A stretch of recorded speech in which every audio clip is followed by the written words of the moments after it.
मैं ब्राह्मण आदमी खात खात गिर गिर परे फिर उठ उठ खाए। असली पंडित वही है जो खात पियत मर जाए।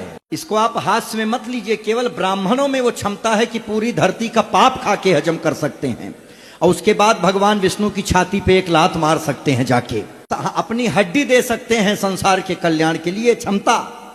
अभी परसों हमसे एक आदमी पूछा कि क्या कारण है कि भगवान हमेशा क्षत्रिय और ब्राह्मण के ही घर पे पैदा होते हैं और किसी वर्ण में भगवान नहीं पैदा होंगे। ये बाद में बताता हूँ, ये अध्याय अलग है। मैं ब्राह्मण आदमी खात खात गिर गिर परे फिर उठ उठ खाए। असली पंडित वही है जो खात पियत मर जाए। इसको आप हास्य में मत लीजिए, केवल ब्राह्मणों में वो क्षमता है कि पूरी धरती का पाप खा के हजम कर सकते हैं और उसके बाद भगवान विष्णु की छाती पे एक लात मार सकते हैं जाके, अपनी हड्डी दे सकते हैं संसार के कल्याण के लिए क्षमता।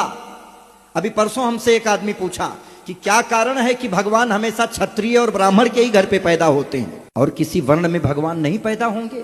ये बाद में बताता हूँ, ये अध्याय अलग है। मैं ब्राह्मण आदमी खात खात गिर गिर परे फिर उठ उठ खाए। असली पंडित वही है जो खात पियत मर जाए। इसको आप हास्य में मत लीजिए, केवल ब्राह्मणों में वो क्षमता है कि पूरी धरती का पाप खा के हजम कर सकते हैं और उसके बाद भगवान विष्णु की छाती पे एक लात मार सकते हैं जाके, अपनी हड्डी दे सकते हैं संसार के कल्याण के लिए क्षमता।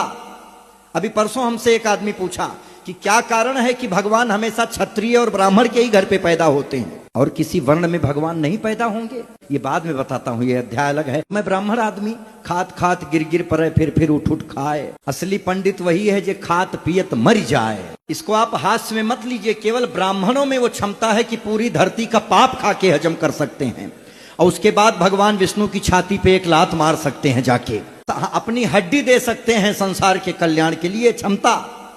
अभी परसों हमसे एक आदमी पूछा कि क्या कारण है कि भगवान हमेशा क्षत्रिय और ब्राह्मण के ही घर पे पैदा होते हैं और किसी वर्ण में भगवान नहीं पैदा होंगे। ये बाद में बताता हूँ, ये